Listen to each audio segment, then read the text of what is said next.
can make some progress on there. So I am looking forward to seeing you guys, and was hoping I could get back to the office and could not. So let's go ahead and get started with it being right on time. Janice, I know you have a statement that we need to have read, and then if you don't mind either sharing or showing that statement to us, and then also if you wouldn't mind calling our roll for us, please, ma'am. I'll be happy to. All right, yes, welcome, and thank you for bearing with me. I'll read through our statement to kind of get us focused on our work today. So conversations on this topic are not intended to reflect on the current BEP funding formula. The current BEP funding formula will remain in place until a new funding formula is recommended to and approved by the Tennessee General Assembly. The public is encouraged to submit comments in writing to ensure that all communications are thoroughly documented and can be reviewed and considered in the future. Public comment is encouraged to focus on developing a new funding formula rather than revising the current funding formula. Consider what should be funded in a new funding formula and at what level. Subcommittees will be responsible for reviewing public comment and making recommendations for what should be included in a new funding formula, while all committees, subcommittees, and members of the public should feel free to communicate openly. Documents and records may be subject to public inspection pursuant to the Tennessee Public Records Act and may be publicly posted or otherwise made available. All recommendations that are submitted by committees and subcommittees will be reviewed and considered, but not all recommendations will ultimately be included in the proposed new funding formula. So I will move us on to the agenda there. I guess I need to give a quick thumbs up. Can everyone see my screen well? Thank you, Yes, thank you, ma'am. thank you. Thank you. All right, so I'll just do a quick roll call, then if that helps you there, and you can just say wave and say hello, please. So Mark Florence, Dr. Gary Lilly. I'm here. Okay, thank you. Dr. Steve Barnett. I'm here. Hi, Chad Moorhead. I'm here. Diane Elder. I'm here. Rob Britt. Dr. Russell Dyer. I'm here. Michelle Simcox. Here. John Barker. Greetings from Memphis. Hey. Senator Wally. And Representative Reagan. Here. Hi, good, thank you. And welcome, welcome. I'll take just a second and double check. Did everyone receive and know where the access for public comment? You received the batch of information for public comment. Just want to double check that you know where that's located in your Google folder. I'm happy to take 2 seconds and show you that if that's helpful. Okay, just reach out if you need any support there. Certainly happy to help with that. All right, I will kick it over to you, Dr. Weeks, and we'll dive into just maybe reviewing any other feedback that has surfaced, and just go into and things that maybe were on our last meeting for discussion. Great. And if someone has questions or comments about last meetings or questions that we need to address or get answers to, anything that's burning on your mind from our last session, we'll start with those.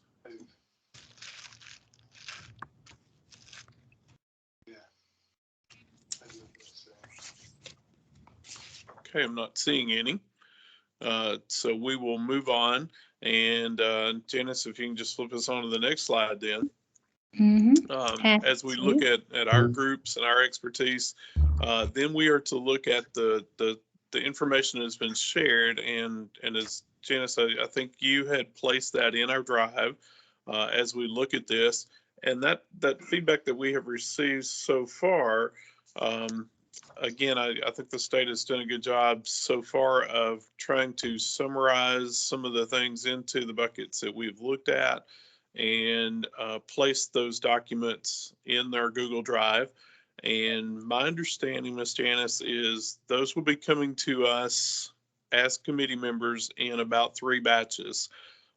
We would say thank you to those individuals that have been on the town hall meetings and been in Twitter meetings or those that have just either called or emailed anyone that might have provided input to the committees. Yeah, that might be helpful. Variety of committees, and from what I understood, it's really, I guess, kind of been overwhelming. I think it's from what I heard, kind of peaked surrounding the town halls, and knowing that feedback has been collected, knowing that feedback is being recorded, and that every comment, whether it's positive, negative, one direction, or just a single thought, is being recorded and being looked at. So again, as you see the document that was in your drive, you see several themes that ended up in that first batch of documentation that we've looked at.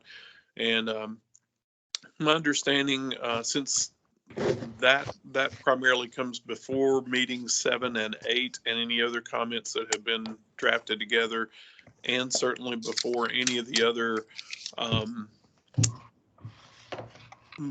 individual district meetings that might have been held as well. So several people have held town hall meetings in areas maybe where they couldn't make it for physical distance to one of the regional meetings. And so there have been other meetings that have been held, and those data are going to be compiled and sent to us right around the first of the year. And then I think all final comments, my understanding, are going to be gathered and sent to us second week of January, I think, is the date that I was given. So we have approximately a third of the data that has been compiled for us and sent to us.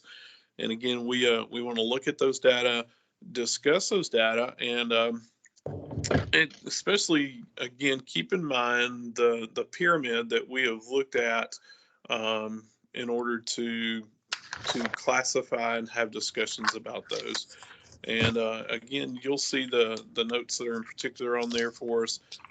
Not receive less funding than we have, maintain that flexibility. What is funded outside of the BEP would be drawn into the new formula, and discussion of a local match. So right before, Diane, I heard some discussion right before I joined in and was able to join on the local match. So could we go to that part first and just look at that? I know there are meetings scheduled across our state next week, and someone was sharing some information about that. So could we get that in our record, please? Michelle, was that you that had information? Yeah, absolutely. It was. I think Russell had asked about registering for it, and my mayor sent that to me. So Russell and Diane, I sent that to you. It should be in your inbox. Thank you.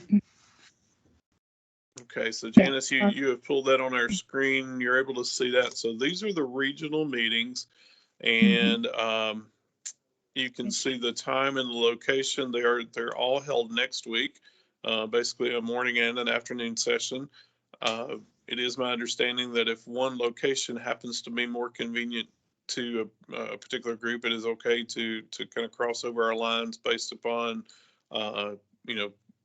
ease of travel and things like that, or timing and things. But you see the committee groups of 5, a designee from your school board, your school finance officer, a county commissioner or local funding entity. So that could be a county commission or municipal school district, city councilman, whoever that would represent, directors of schools, and county mayors or city managers, anyone who would represent that group to attend those.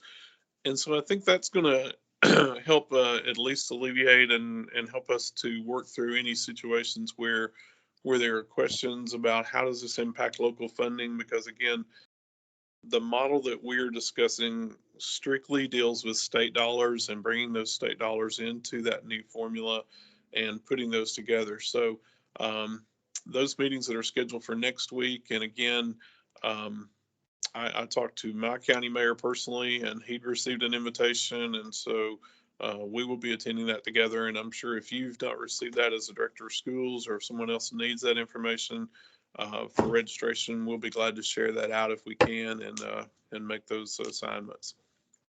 Any questions about those meetings? Only thing I would say is I'm not sure who all has maybe gotten that invitation. I know talking to some superintendents down here, they weren't aware of this meeting. So I don't know if the email is going to spam because it is a different or email address it's coming from. And that could be the case. And I got the original email, but I did not get the one that was about registering. So that could, I don't know where the issue is falling there, but any way we can help get that out would be great. Russell, I had the same experience. I got the original email, but not the registration email, but our finance person did, so it worked out, but there's some kind of little problem. Is there a list by region as to who all has been notified? I can double check that. I'm happy to send that up to see where we can troubleshoot, and I will also send this over to each of you, so we will get that back out on the listserv. It has been sent to a blind distribution list, so it's hard to know who received it and who did not. Our board chair received the original notification, but no one from the town did. But then I hear that somebody's mayor got it, maybe Michelle. But so yeah, I don't know who they're going to. Okay, heard you. And Janice, that's the same experience I had. My finance, my mayor, my board chairman received it, but I think the consistency as directors of schools may have been left off that list. And so that, I don't know if that was supposed to be sent through another means, but I think directors of schools were left off in general. Okay. Thank you, Representative, for asking that question. I had that same experience. All the communication I've received have been forwarded from the mayor. Right. Okay. Well, thank you for letting me know, and I will get that sent on up as well and over to the listserv, the superintendents. Right, and particularly with next week being holiday week, and a lot of us, taking a break after next week, that would be very important that we do that.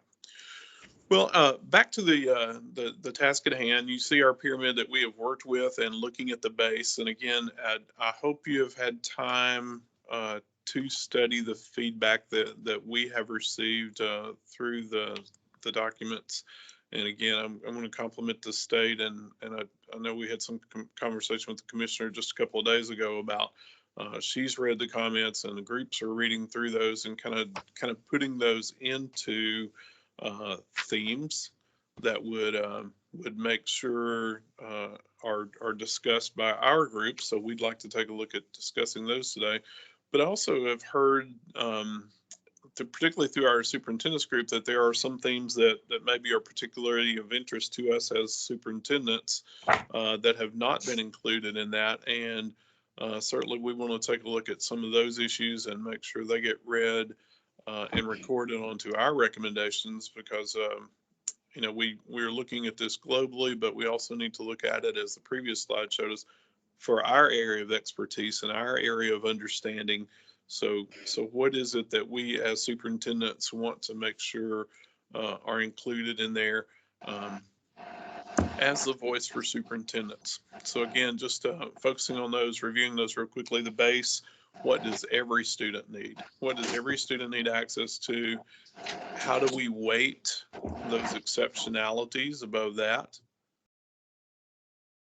In the blue area, are there areas that directly need to be fed into the formula, maybe for a program, maybe for district oversight, for district management, and things like that? And then what outcome-based or performance-based, if you will, Representative Reagan, I know you added that word outcomes and performances to us, and I've had a lot of time to think about that, and I appreciate that addition as well. So where and what are some of those outcomes that we want to look at, and what are they being shown as? So that's our pyramid that we want to look at. And so Janice, I think our next slide is the one that actually has some of the thoughts brought together. Is that correct? Yes. If I can provide one, I'll just share the process here. So I know you might hear me clicking away. Obviously, the recording is capturing our notes, but I'm going to do it.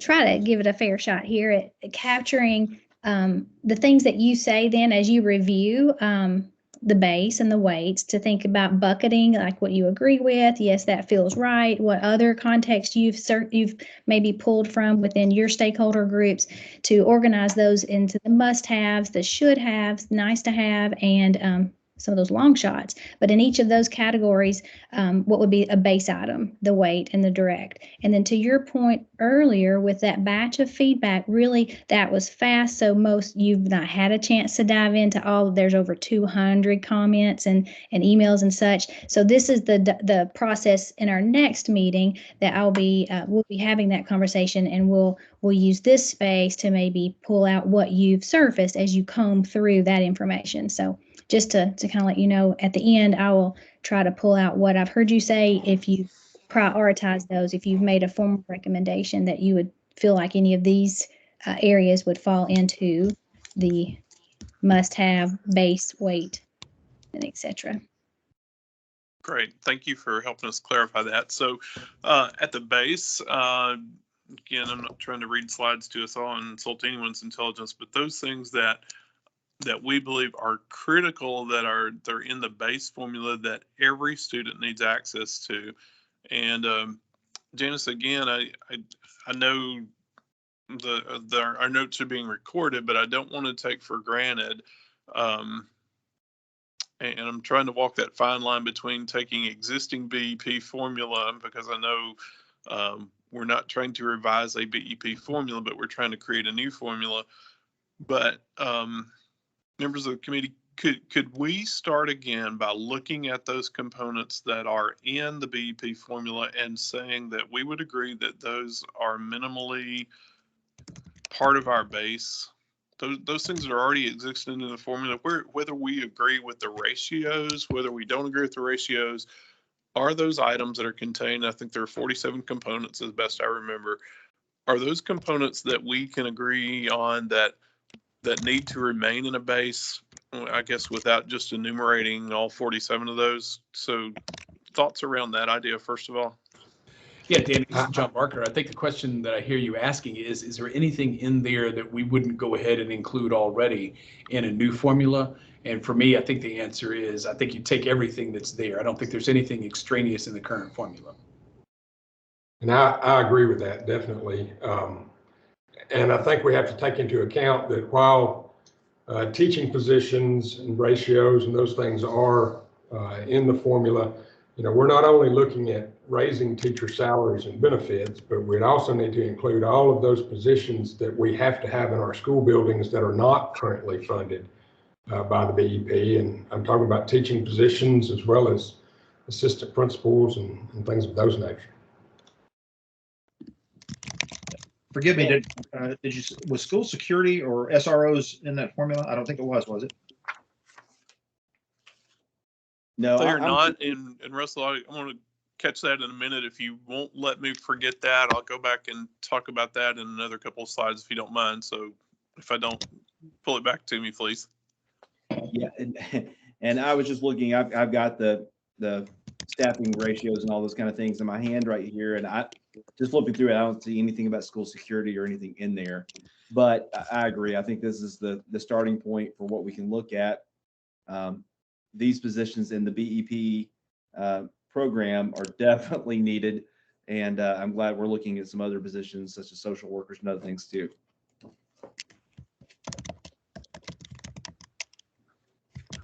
So Janice, again, without us reading through the 47 items or so, I mean, can you easily capture that into the notes that we believe at least and at minimal, the items that are existing in the BEP are necessary and should be included in the base of any new formula that the committee comes up with?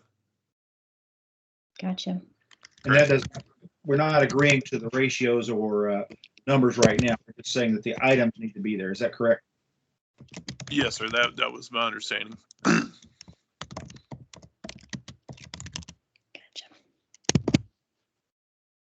And again, my screen is very small today. I don't want to take for granted. I don't have the gallery view like usual. So if you have something to jump in, please just do that without me calling on you, because I may not see you with your hand or needing attention or something. So I think we're all know each other well enough to do that and to understand that. So if there's any other discussion around that, again, I think I think the weighting and any other items that we need to look at would be considered in one of our future meetings, but certainly looking at those. So Janice, let's go back to the other slide if you don't mind, please. Mm-hmm. The base, yeah. These were themes that have shown up, and again, I think we've talked about most of these, the themes that have shown up, and again, we've had some conversation about this. Again, nurses, counselors, school psychologists, teacher salaries, benefits, and flexibility for facilities, whether that's new facilities or whether that's maintenance on these. So these were the themes that surfaced in majorities. And again, as you read through those comments which have been made, you may see other things, and you may see one comment that just jumps out at you that you want to make sure that we get recorded. But again, I think the items here would merit some of our discussion. So as we look at those, nurses, does anyone particularly have a passion about school nurses or school health that they'd like to comment or make comments about nurses? And again, I guess, again, that almost goes back to our conversation that the nurses were a part of the old BEP formula, existing BEP formula. And it's not that we're saying do away with those, but in particular, it talks about a nurse at every school or at a national recommended average rather than the current funding formula. So let's not get caught up in what should the ratio be, but do we agree that every school needs a nurse? Do we agree that the nursing ratio right now is inappropriate? Danny, I'll jump in on that one. This is John. The idea of 1 to 3,000 on a nurse to student ratio, that just comes up all the time for us. One of the things we're super grateful for to Representative Reagan and to the state is that we, through our ELC grant, have been able to expand that a little bit. And I think what it does is makes a big difference. So yeah, 1 to 3,000 just doesn't seem like a workable ratio if we want to ensure some health opportunities for students.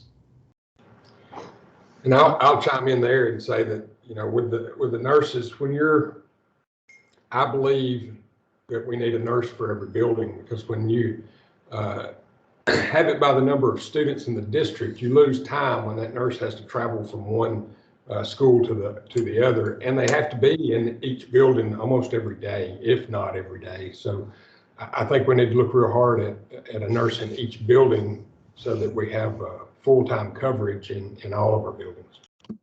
Yeah, and this is Russell, and I would agree with both statements. You know, we've been very fortunate in Cleveland City to have a nurse in every school, and we have a pretty robust telemedicine program with local providers. And when you team those things together, you know, you keep your kids in school longer, but also our employees are able to take advantage of that. And whether it's their family or themselves, if they just have a sinus infection or something, maybe they don't need a substitute if they can just go down the hallway and work with a local school nurse to do telemedicine, talk to a doctor, get a medicine, boom, we move on with the day. So this isn't only just for students in our case, but also for the adults in the building. It's a huge benefit. This is Michelle. I agree with everything they've said, especially with Russell, because we are in the same situation. Even though we're very small and rural, we're very fortunate to have a nurse in every building because of the ELC grant now. But I don't know how we would have done it with COVID without a nurse in every building. And sadly, we're going to be dealing with that for a long time. So not only does it help our students, it does help our staff, and it keeps them in school. So I think that's a great point. If I could throw in one other thing here, there is a difference, a statistically verified difference between urban versus rural settings. This is true for a number of things, but the idea that we might need to look at different ratios of nurses based on whether it's an urban setting or a rural setting, I think is something we need to put into the mix as well. Absolutely.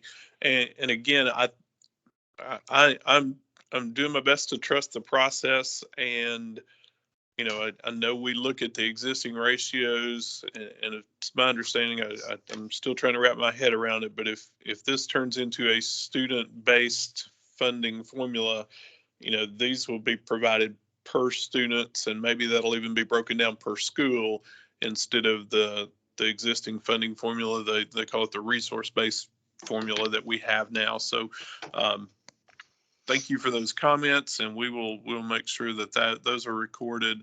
And again, through the process, I believe those things will be addressed. Item number 2 that surfaced was counselors. And again, basically the same comment, 1 per school or per the national average. So ideas and thoughts around that bullet.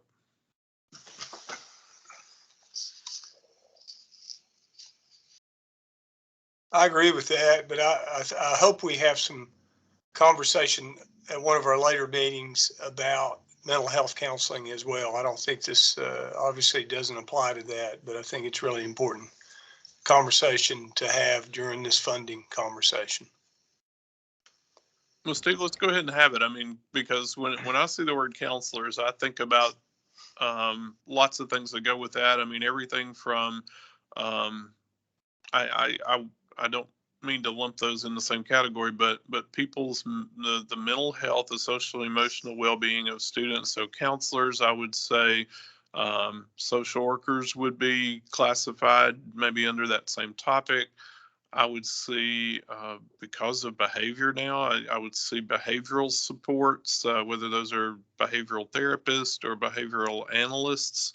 You know, I think, why don't you go ahead and talk a little bit more about that while we're on that topic? Yeah, I being agree. Inclusive of all those groups. Yeah, we've got to set up with, we fund response to intervention, behavioral support personnel where needed. It's not, you know, it goes a little bit along with what we're talking about here. We don't have one in every school unless every school needs one.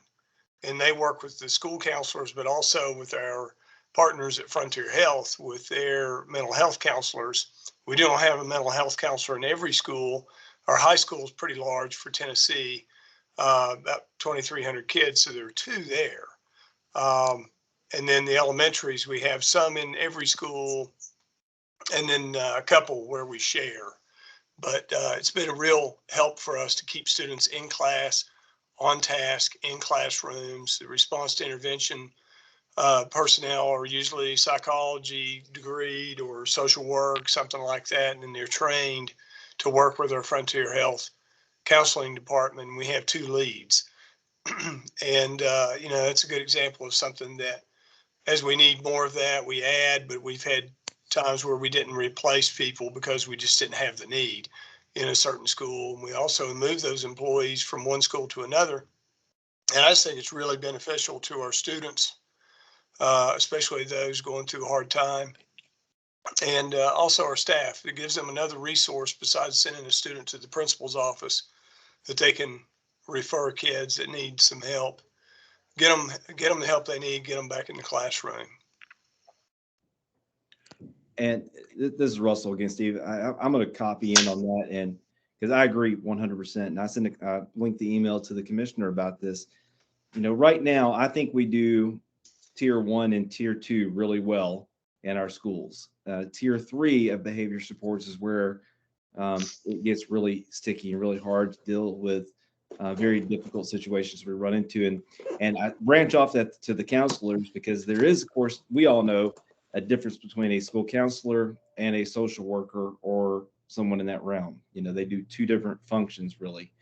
And, you know, we're fortunate to have counselors in all of our schools, school counselors who are licensed through TDOE, but we need more of the social workers that come with that can do a lot more of the homework or going in and helping families connect with clinical help or other needs that are truly mental health issues. And along with that is the employee well-being part of this. And I know that's a different discussion, but I'm just going to bring this in. You know, we're really dealing with employee well-being issues that are somewhat related to these mental health issues, dealing with, you know, just a small population of our students that need additional support and help, but it takes up a large chunk of a school day in doing that. So the additional support in that realm is really needed, I think.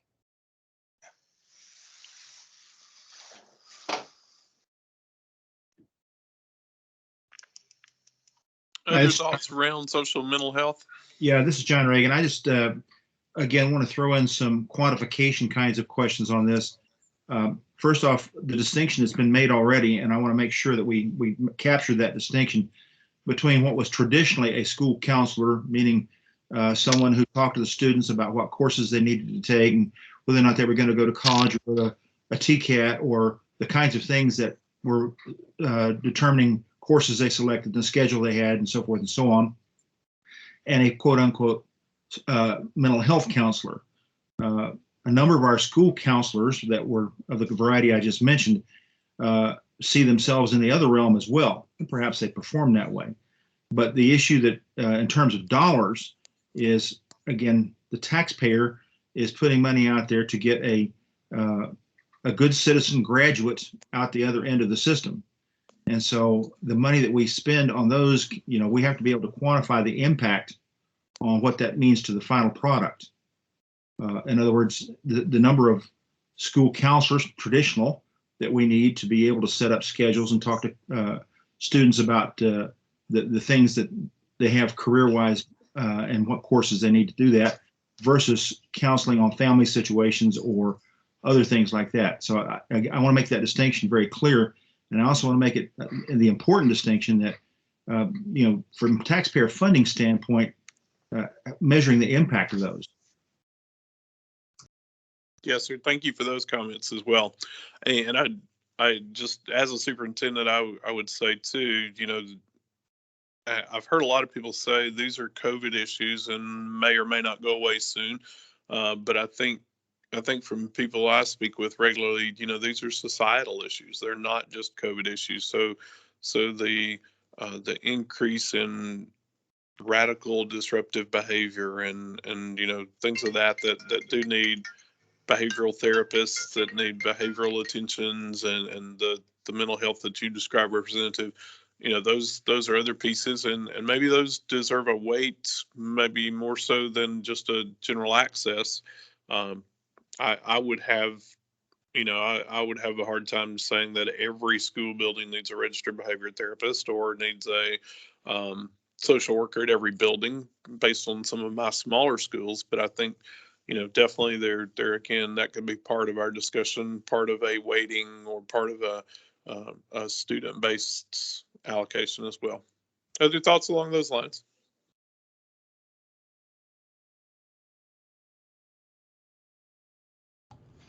Yeah, to Representative Reagan, I always love your quantitative aspect there, sir. And what I'll do is I'll throw out in the chat, there's a meta-analysis from 2020 that may actually speak to this, and I'll just have that as a resource for everyone. Thank you, John.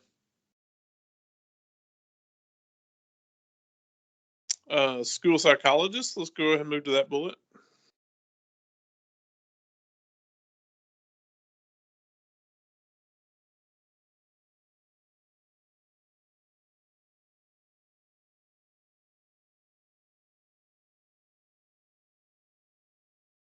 Trying to be patient using my teacher wait time, but I don't see any comments or thoughts related there. But I will comment. We definitely needs to be a part of the base, the formula. It's part of the BEP now, but it is one of those items that needs to remain and be a part of the new funding formula. So maybe as we put that back in the previous discussion with counselors, social workers, behavioral therapists, mental health professionals.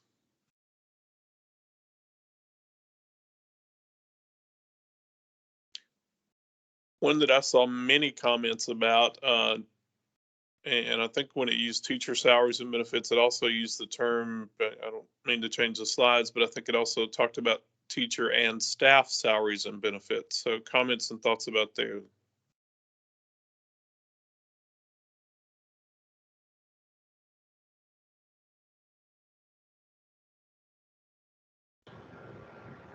I'll just go back to the comment I made earlier. It's not just about raising current teacher salaries, but it's also about including those positions that we all have in our systems that are not BEP funded at the moment. I think the comments about staff, I think that's very germane. In the past, what we are seeing, we are having trouble finding some people that possibly in the past we did not have so much trouble finding, and partly that's because of when McDonald's down the road is paying whatever it is, $13 an hour. It's hard for us to compete with some of those wages. So yes, I think it does need to be a part of the formula, and it needs to account for inflation and just what things cost these days. And Russell, I think you and I had talked about, when we heard that minimum wage might be moved to $15 an hour, I think our system at least took an initiative to try to bump some of our lower salaries, not all the way $15, but at least make a move toward that, not knowing what current administration was going to do. But can you talk about, I know we had that discussion earlier about how if we move the bottom salaries to say, halfway between maybe to $12 an hour, what does that do to the rest of the salary scales for support personnel? Yeah, I mean, we did, and we talked about that, and we did change some of our salaries too. We have to compete right now because you're right. What Gary says is true. McDonald's is paying $15 an hour, or other groups, and it's very difficult. When I look at our custodians right now, we're down about 14 or 15 custodians, and you just can't find people. I mean, it's very, very difficult for us to find anything in those lower tier positions. It's really difficult right now. But yeah, I mean, that's if we're looking at trying to compete with those other folks, for bus drivers, for whatever the case may be, we're going to have to work on those salaries. It's not just teachers. I mean, teachers are definitely an important part of this, but we're going to have to look at salaries overall and bring them up to what would be considered, I think, more industry standard if we're going to compete and be able to find the people that are quality people that we really want to have working with our students every single day, because we need all those people. They're extremely important, and all of those affect, I think, directly what happens in the classroom environment. So those are important folks, and we need to do something, and the dollars are just hard to come by to do that right now. And so as we talked about maybe moving some of our lower paid positions to a competitive wage, then that forced those other positions ahead of it to have to be raised as well, because you don't want your lower paid positions catching up and earning the same thing as more skilled tradespeople or workers were earning as well. So there was that upward movement of the entire salary scale. And I'll say that is a real issue. We're short custodians right now, and I have custodians that are about to potentially leave us due to the added workload that they have to try to keep the buildings clean when we're down personnel and just can't find anybody.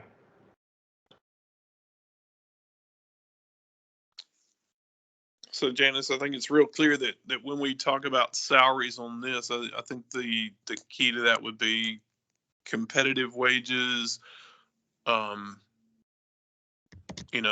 are not just, we're not just talking about throwing more money at it. We're talking about, seeking people who want to be career educators or to work for us for their career, and that they can do so without having the financial stresses of that are existent now.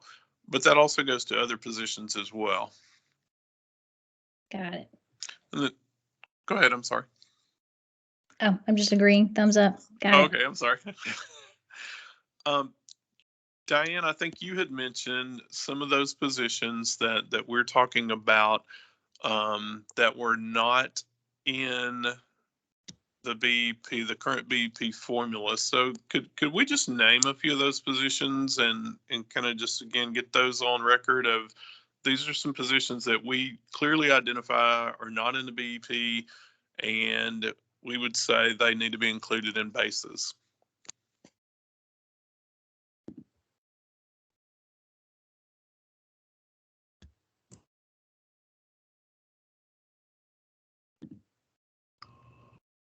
I think you're on mute, Diane.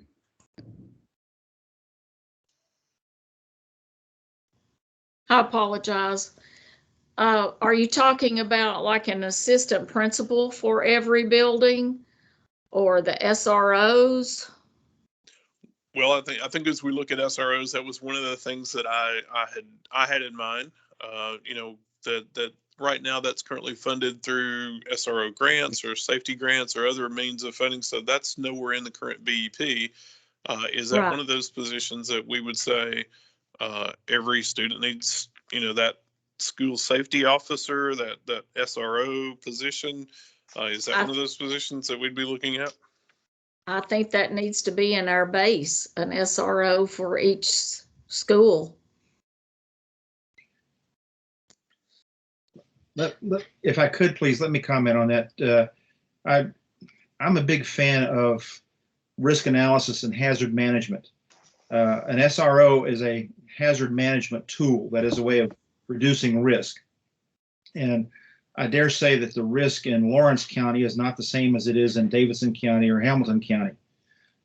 So I think we should look at this statistically from the standpoint of where the greatest risk is based on historical analysis, and couch our recommendations for SROs in particular, and these other things as well, if they're related to that, on risk-based analysis. I hate to keep picking on one county. I won't mention it by name, but if you have a county whose school system consists of one elementary school, one middle school, and one high school, the risk assessment for that particular situation is going to be vastly different than for a county with many more schools in it, as well as many more of a statistical occurrence point.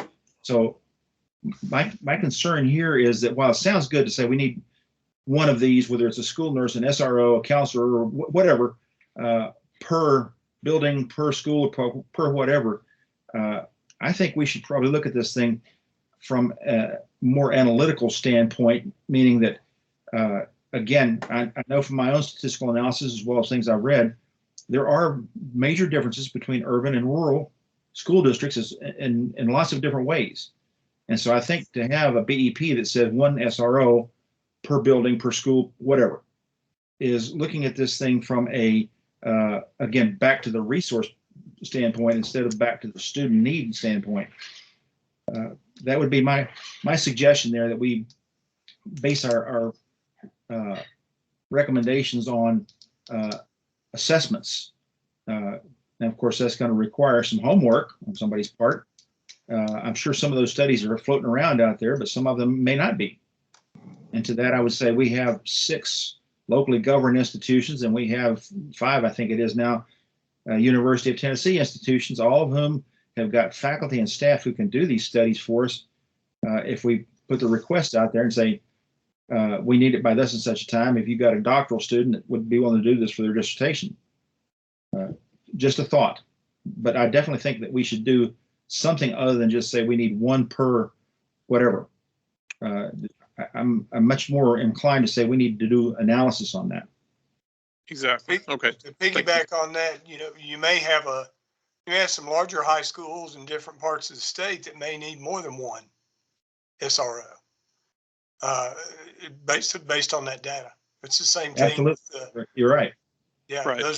Those response to intervention behavior support personnel you may need.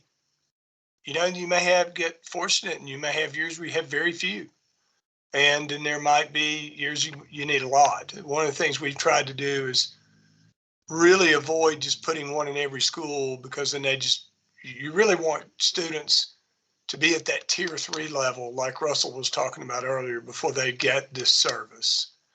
So that would be based on data and on need, not just, hey, everybody gets a response to intervention specialist in their school. Really, do you need one? Do you need one full-time, or can you use one part-time? Schools that are close or on the same campus, some of those things. It's pretty complex. One thing I have to take into account is the location of our schools, because both of our schools in Pickett County are located right next to Highway 111, which is, we're right next to a major public highway. And we have a lot of our facility that is within 500 feet of that highway. And during a risk assessment that was done a few years ago, that was one of the things that was taken into account as a reason we would need an SRO in both schools. I think you've made my point for me, though. The hazard analysis, risk analysis is a much better way of saying we need this because, and you have numerical / analytical basis for saying that. Great points. What other positions? I heard the RTI brought in there. One of my finance personnel brought out to me that school bookkeepers are not funded at the school level. Yeah, I think, Danny, for me and for our conversations here in Memphis, it's been, is this part of the base or is this part of something that you would buy up? I shared that around with you guys, the kind of based budgeting formula that we use here. And of course, I mean, I think it raises the question as to how we do this and what really kind of is in the base and what would be something that you would buy up.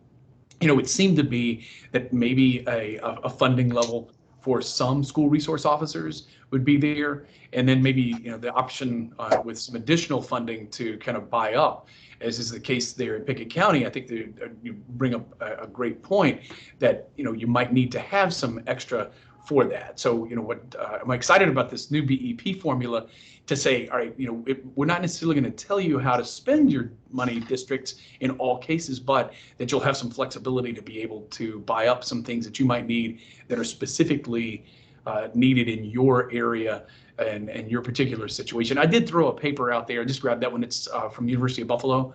And to Representative Reagan's point, I think, yes, there's some great studies that are out there. I happen to have a couple of these on the top, being an old research guy myself. So,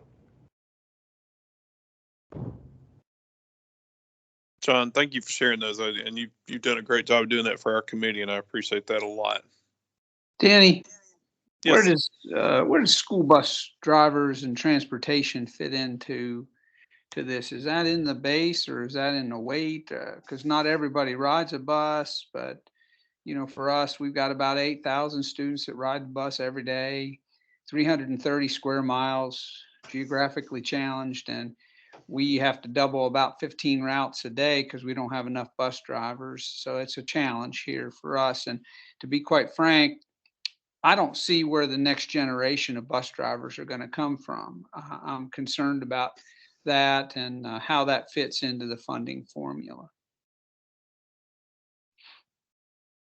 You're going to test my BEP knowledge here without my documents before me, but transportation is an element of BEP based on students that are transported. There is a small provision for students who are transported over 1.5 miles, I believe. And so that's a small population that's probably excluded that I think most of us would say we pick up students to and from school, regardless if they live 1.5 miles or not. I think most of us would add that in.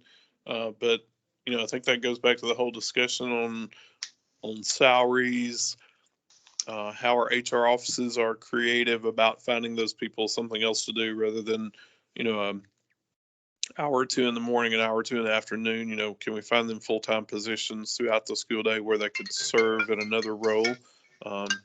Even we were just talking about SRO positions, cafeteria positions, teacher assistants. There are a lot of things that we can try to do, be creative in those, but certainly transportation is a part of the current BEP. But yes, we'll pull that out and flag that too as a particular concern, because I think it nationally, as you said, it's an issue to find bus drivers that are qualified to do that job.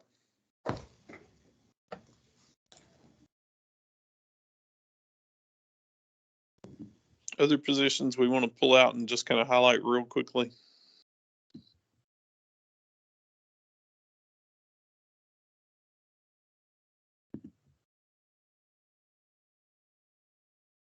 Okay, we'll move on into capital facilities, facility funding, maintenance, operations. That appeared in several places.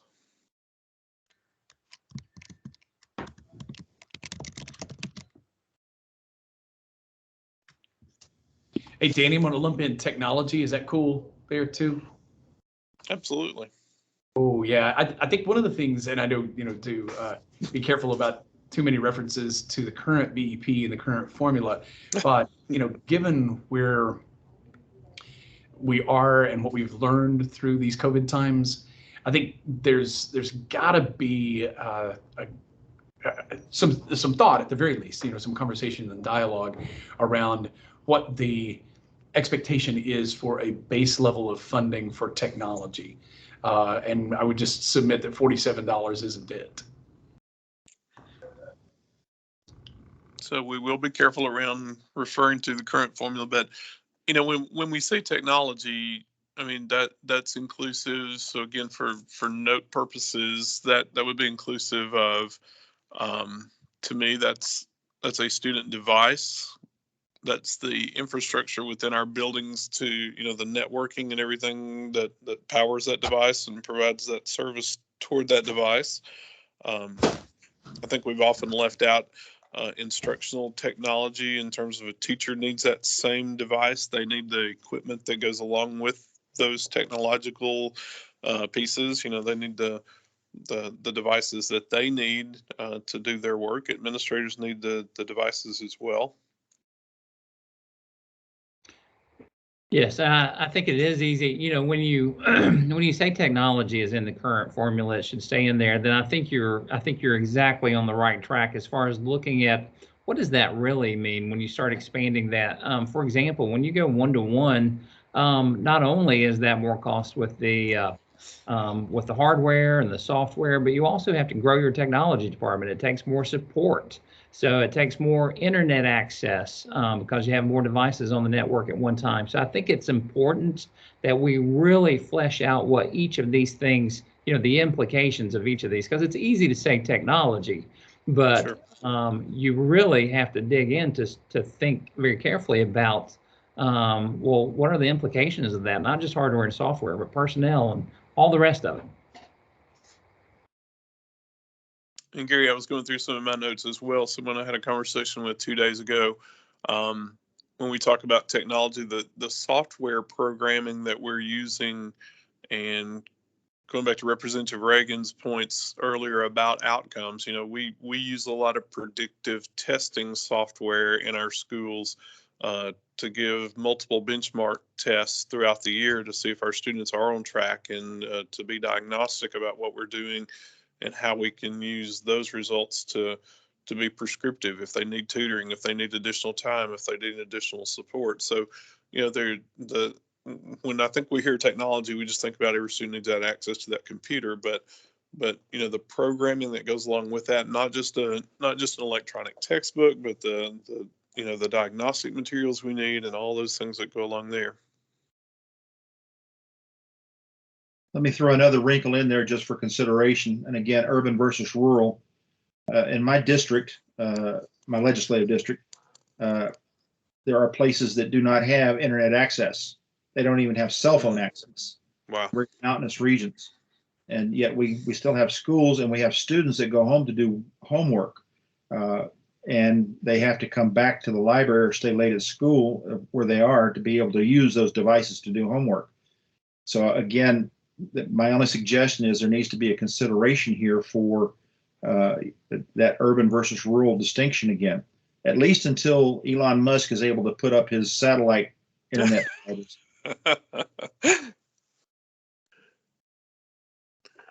Other thoughts around technology? Janice, you're not pushing me fast enough. Let's see. Look at my clock. We're at 12:54. I know we have about 5 or 6 minutes. So that's okay. This has been great. That's perfect.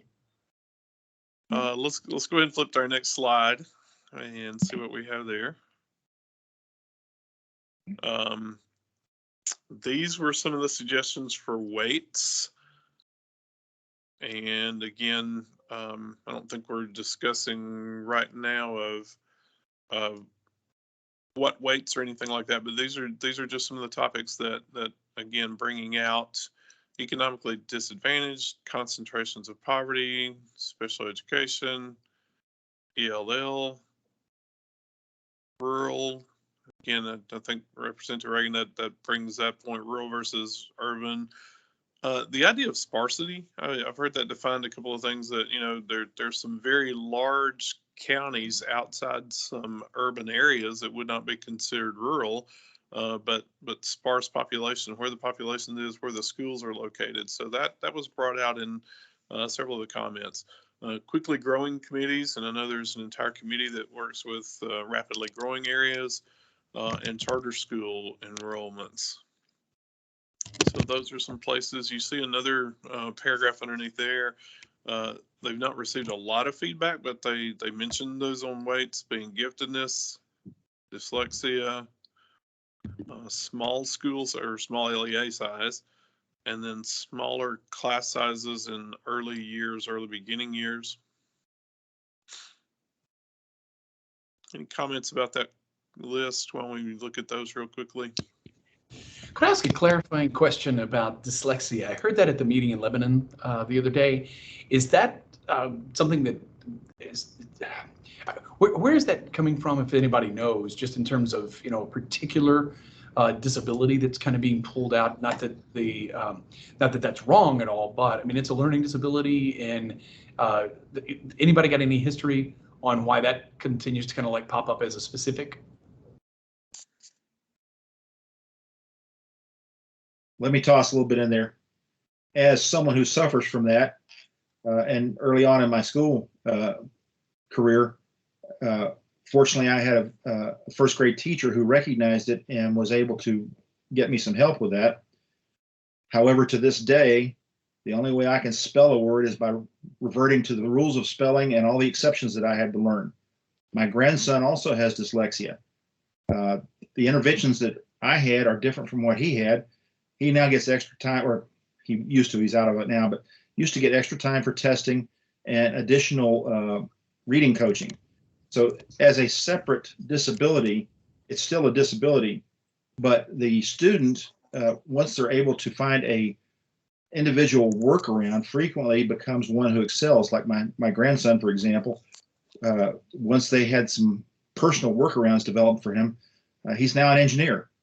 And so, you know, the point is that disability, unlike some others, can be overcome, and then the need for special compensation for it decreases. So a lot of it depends on when it's detected, what's done for it. And again, I hate to keep doing this, but I want to emphasize urban versus rural. The resources that are available to do that in rural districts or sparsely populated districts may be something that is a consideration as well.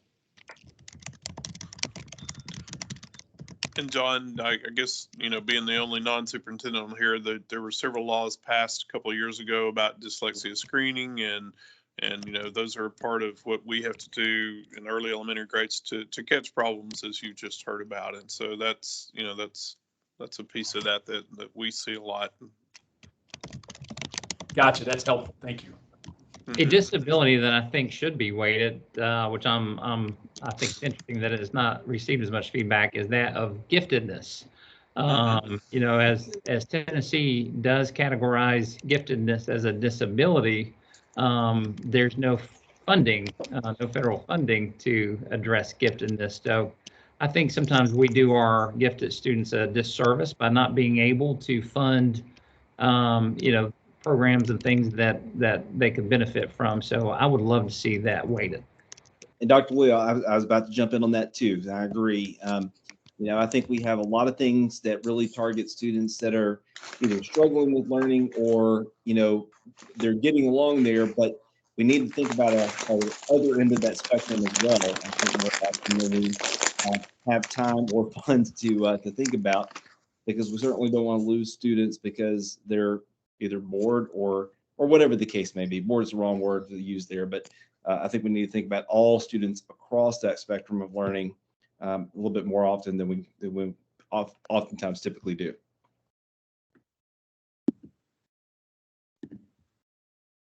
Great. Let's go ahead and flip to our next slide, if you don't mind. Quickly, Janice, here. I know we're right at time. We'll catch this in our next meeting, but some of those things that programs that might need additional dollars, and this would be that third tier of our pyramid.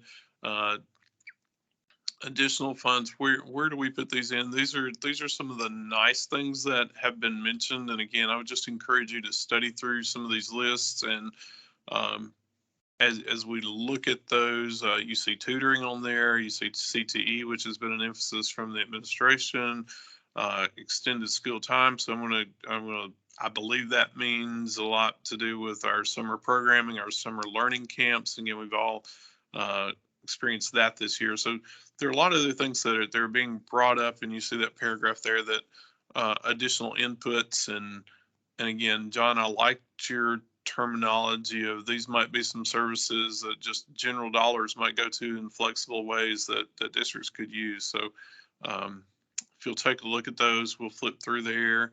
And Janice, the next slide is, please, the outcome, the performances. And again, looking at those and how we might receive, the number of students that complete something, the number of students that participate in these events, industry certification episodes, AP courses. I don't see, yes, dual enrollment is on that list, work-based learning completions and everything. And so you'll see those in a lot of places and a lot of information that, again, might be outcome-based and outcomes-driven. Mm-hmm. And everybody, I kind of take a look at this list and chuckle just a little bit. I'm all about outcomes. And then I see, AP course completion, and certainly you may, would have a percentage pass rate or whatever like that. But what I know here in Memphis and Shelby County schools, we have access for so many of our students to, daughter Sophie, who's a high school senior, has had access to upwards of, her schedule wouldn't allow, but 40 different AP courses at her high school. And having grown up in rural Tennessee and not actually even known what an AP course was until I started getting into the education business, that I think we definitely want to think about this one. I'm all about the outcomes, but I definitely want to think about it. And, Representative Reagan has brought it up a couple different times today, and I think it's exactly right. The urban-rural challenges that are out there, because what I wouldn't want is my old high school at Humboldt High School to be compared with my daughter's high school at Central High School here in Memphis, because Humboldt would lose on that one every time just because of the availability of AP courses. Absolutely. Thank you for bringing that up. And Janice, our last slide, I believe, is... Yeah, so you've been toggling through each of those, and for sure we can continue that conversation. And as you refine your review of the batch of data that has lots of feedback, you can think through the must-haves, should-haves, nice and long shots in each of those categories for weights and base weights, direct and outcome. So I think you've had a lot of good conversation there. I did capture what you all kind of crystallized in each of those categories. I can, if you give me a little grace, I'll show you what I did capture. And of course, I send that over, just thinking through the process, I send that over to our chair, and he looks through that to add in also. We'll come back and visit the recording, but this to memorialize what you noted as in the must-haves there, just capturing some of that context. I won't read it all, but it was a great conversation. So, and let's make sure you're going to send that. You're going to send that to all of us so that we can make sure it includes our comments and represents those comments well. And then if we have edits or suggestions for edits, we'll reply to the entire group to say that. Is that okay? So I send it to you for that. That's the chair. So I send that to the chair, and you would weigh in on any of those edits. Certainly then after that, send it on over to the whole group. Just say, hey, this is what we said. And we can continue to refine that for sure.